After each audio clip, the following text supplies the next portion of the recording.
new day, gon' grab your suitcase, same walk, new base, gon' tie your shoelace. Ain't got a lot of money, but got a lot of time, so let's spend it where it's sunny. Let us see what we can find. Good morning, Forest Oak. Today is Monday, March 22nd, 2021. I'm Brianna. And I'm Natalie Rivera for the award-winning Good Morning Forest Oak on WFOM TV. This week is a normal week. Monday's an A-Day, Tuesday's a B-Day, Wednesday's a check-in day, Thursday's an A-Day, and Friday's a B-Day. When we come back from spring break, it will be a short 4-day B-A-A-B week. And that brings us to the return of some of our friends to in-person school on April 8th. Sixth graders who are returning to in-person school will be receiving a copy of their schedule in Gmail accounts by the end of the day, Wednesday, March 24th. Please look for it and save it. 7th and 8th graders will receive their in-person schedules after spring break. Make dinner a selfless act by joining us for a fundraiser for Forest Oak. Come to Chipotle at 564 and Frederick Avenue on Wednesday, March 24th between 4 and 8 p.m. Bring a flyer, show your smartphone, or tell the cashier you're supporting the cause to make sure that 33% of the proceeds are donated to farms. You can also order online using the code 4V2MEM7. Show your farm's family love. Looking to earn some SSL hours? There are 3 upcoming student member of the board meetings. There is one today at 3 o'clock, another on Wednesday at 7 p.m., and the third one on April the 14th at 6 p.m. Check the MCPS dashboard for the Zoom links. This week's edition of Gmfo includes an address from Mr. Muhammad, vocabulary from your favorite teachers, and a mindful moment. Enjoy the show.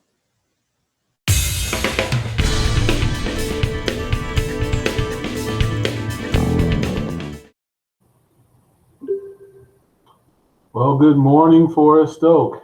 Happy Monday to you. Today is March 22nd, 2021. All right, I want to share some information with you. I hope everybody's feeling great. First off, agenda for my short segment is Women's History Month. I want to talk a little bit about Stop Asian Hate and return to in-person learning, the hybrid learning model. All right, so as you know, this is Women's History Month. It is a time to really honor and recognize the contributions of women in society. It is important that we show respect, and to me, it's all about respect, inclusion, and understanding, right? Like, we are nothing if we don't recognize our diversity and the power of our diversity as this great nation. So it's very important to do that. I wanted to share some names of some very important women who have inspired me. First off, Arthurline Dixon. Many of you are like, who's Arthurline Dixon? Well, that's my mama. My mother, Arthurline Dixon, is a great lady, and I just wanted to put her name in there. She's just an amazing woman, and I owe everything. I owe my entire life to her. And so you want to make sure that, students, that you tell your mothers how important they are to you. They are our first teachers. They are our first nurturer. They provide us with so much. So tell your mother you love them today if you don't do anything else, okay? Justice Ruth Bader Ginsburg, incredible woman. Of course, women's rights and everything she's done for our justice system in America. Claudette Colvin. A lot of people don't know who she is, and she was a teenager when she stood up against discrimination in the South. She actually refused to give up her seat before Rosa Parks. A lot of people don't know that. I want to give a shout out to Mary Tynes. Mrs. Tynes is an amazing teacher at Forest Oak. She's been at Forest Oak for many years. She's retiring this year, and she has 37 years of service in teaching. That's an incredible achievement. So I want to give a shout out to Ms. Tynes. Marie Curie, a physicist from Poland, a Nobel Prize winner in chemistry. I first learned about her because of a quote that she wrote. Nothing in life is to be feared, it is only to be understood. Now is the time to understand more so that we may fear less. Think about that quote and how it applies, especially in today's society. Think about that quote. It is very powerful. Madam C.J. Walker, an entrepreneur, a businesswoman who did great things under really harsh circumstances. And Ellen Ochoa, an astronaut. These are all very inspiring women that help to shape the society that we live in. And so I challenge you all, students, think about who's on your list of accomplished women who have made a difference in society or in just in your life, right? Write down that list. And if you want, email it to me. I'd be very happy to read it, share it with me. But make sure you write down that list. I challenge you. Make your list today, all right? All right, I want to talk a little bit about Stop Asian Hate, a senseless tragedy that occurred last week in Georgia. We don't know truly why this happened, but we do know that Asian people were targeted in this horrific tragedy. It's important that we stand up now more than ever for everyone in terms of being the best human being we can be. Hate crimes against Asians in the United States are on the rise. We see discrimination all the time. And if you see something, say something. This is particular to instances of bullying and maltreatment of others. Don't be a bystander. Be a leader and stand up for people. Because if we stand up for each other, we can erase some of the negative impact that discrimination and prejudice and racism has in our world. And we really need you, the students. You're the leaders. You're the future leaders of this world. We need you to get on board and really start doing this work. So the time is now, and we can all learn from the work that we watch many people do in our society to help improve society as a whole. I want to give a shout out to the 8th grade Sneakers Club. They met with Jay Guan and Gary Wims of the Victims' Rights Foundation last week, and they educated themselves about discrimination and how terrible discrimination is. And they asked very incredible questions to help themselves understand what can they do and how they can play a bigger part in stopping discrimination against Asian people and people of color or just people in general. They're really looking at how they can become more involved. And I couldn't be more proud of the work that those young ladies are doing. So shout out to them. All right, lastly, hybrid learning. So we're getting ready after spring break to start with some larger groups of in-person students to the school building, starting with 6th graders on April 8th, not 6th, on April 8th.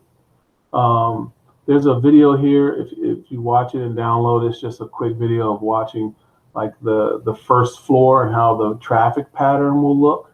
But we also have some pictures here. So 7th graders who are returning to in-person learning during the hybrid learning process, you guys are going to enter through the main doors, the front doors of the school building, right? And then you're going to go up to the 7th grade wing. 6th graders, the doors that you usually exit from every day, which you wouldn't know because you haven't been in the building, but the 6th grade doors are right near by the flagpole, and we'll be directing people on how to get there. But this is a picture of the 6th grade entrance for 6th graders who are returning.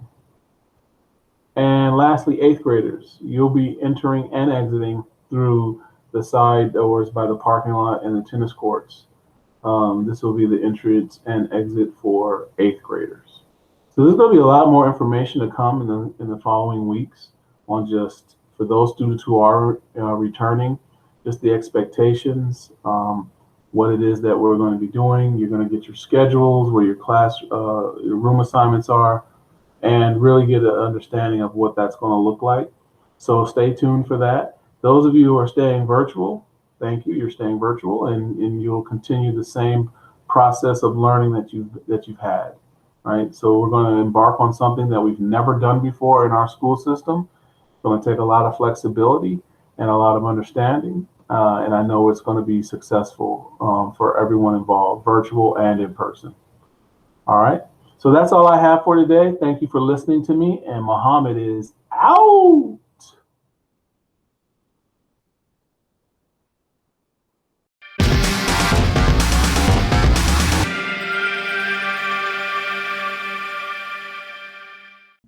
Here are the best dad jokes around.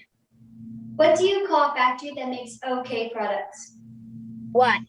Satisfactory.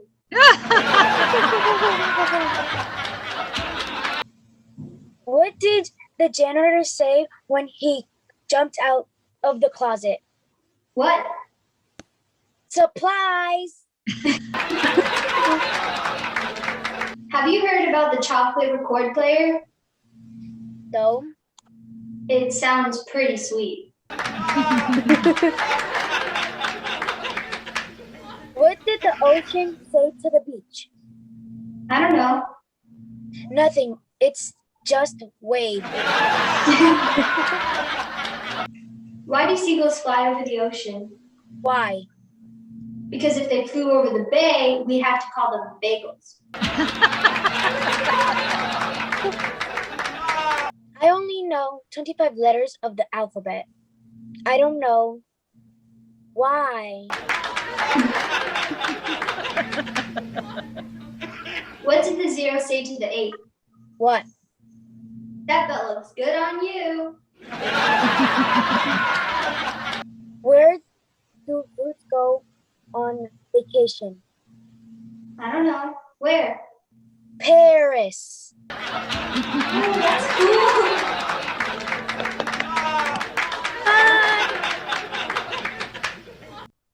Good afternoon, Forest Oak.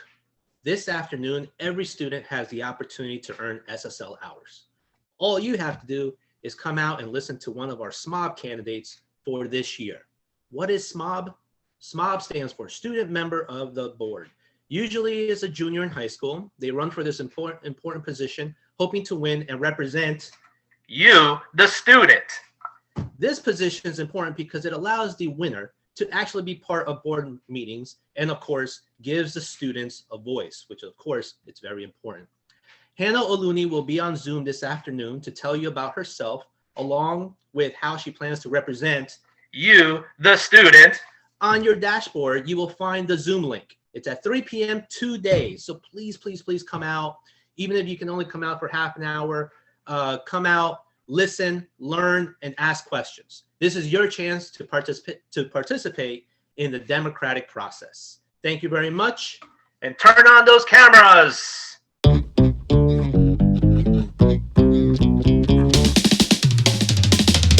Hey, can you fix me? Have you got a cure? In every hospital you'll hear them drumming up for war. And maybe it's delirium, maybe it's delirium, but I want to feel that way. And maybe it's delirium.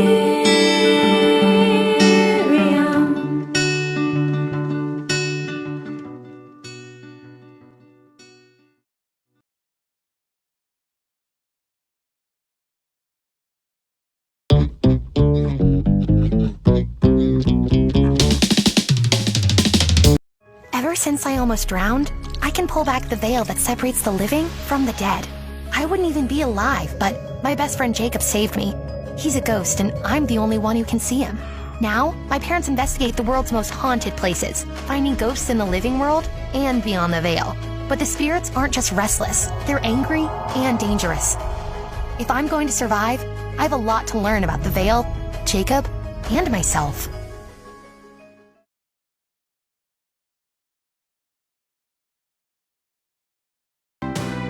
Congratulations to the Fawn Stars of the Week. Our staff star this week is Mrs. French for all her support in helping students with their National History Day projects. Our 6th grade star this week is Ian Flores Molina. He always has his camera turned on and he turns his assignments in on time. Our 7th grade star is Christopher Luna Cruz. Christopher's positive attitude shines through in everything he does. He reaches out to students and staff and shares in class. And our 8th grade star of the week is Caleb Ayala. Caleb always participates in health class discussions and turns in some real quality work. Congratulations to all our FOM stars of the week.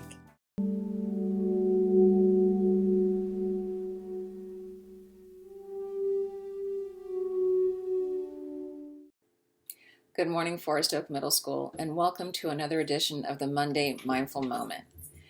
For today's edition, we're going to be focusing on what are called grounding techniques and affirmations. And we're going to learn about the 5-4-3-2-1 grounding technique. To begin our session today, let's take a deep breath in and release. Another deep breath in and release. And as you continue breathing, find your anchor breath. So grounding technique is something that many people use when they're feeling anxious or stressed, and they want to come back to the present moment and stay in that present moment. So with the 5-4-3-2-1 grounding techniques, let's get started. So the first thing you're going to do is you're going to look around you and spot and notice 5 things that you can see. So for example, when I look around, I see the light that's in my office that's lighting up the screen as I do this recording with you. Then you want to think about 4 things that you can touch. So for example, you may feel your thighs resting on the chair that you're sitting on or the bed that you're sitting in if you're in your bedroom. I can put my hand on my laptop and I feel that, and the sensation of touching the 4 things that you can touch helps you come back to the present moment. Then there are 3 things that you can hear. So maybe you hear someone talking outside of the room that you're in, right? Or if you're me, you hear your dogs whining outside your office because they want to be fed. Then you want to look at 2 things that you can smell. So right now, what are 2 things that you can smell in your house? Maybe it's the smell of the laundry detergent in the clothes that you're wearing, for example, okay? And finally, what's 1 thing that you can taste? So for me, I can taste the flavored water that I just drank. So those are grounding techniques that are designed to bring you to the present moment and help you enter a calm space. So now with your eyes closed, if you're comfortable, or focusing on a space on the floor, hopefully you are entering a space of stillness. Straighten your back, and I want you to feel every worry, anger, or fear fly away from you as you find that calm space. When your mind has cleared and all around you is silent, or as silent as it can be, right? Repeat the following to yourself. I am alive. I matter. I am present. And let's say that again, and let's say it with strength in our voice, and let's say it out loud. I am alive. I matter. I am present. And so as you go through your week, Forest Oak, and you feel the need for some grounding techniques, try using the 5-4-3-2-1 grounding techniques. 5 things that you can see, 4 things that you can touch, 3 things that you can hear, 2 things that you can smell, and 1 thing that you can taste. And repeat that affirmation to yourself. I am alive, I matter, and I am present. Have a great Mindful Monday, Forest Oak, and a great Mindful week. Bye.